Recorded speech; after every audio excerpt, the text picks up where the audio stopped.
உண்மையான காதல் என்று ஒன்று உள்ளது.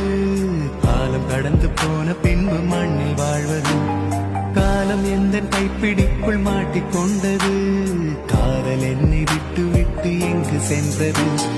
கடவுள் வந்து பூமி மீது வாழும் போதிலும் காதல் தோல்வியாகும் போது சாக தோன்றிடும்.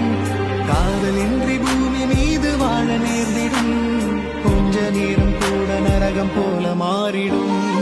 இன்று நேற்று நாளையாகும் கொண்டு போகும் காதலே உன்னை சேர வேண்டித்தானே மண்ணி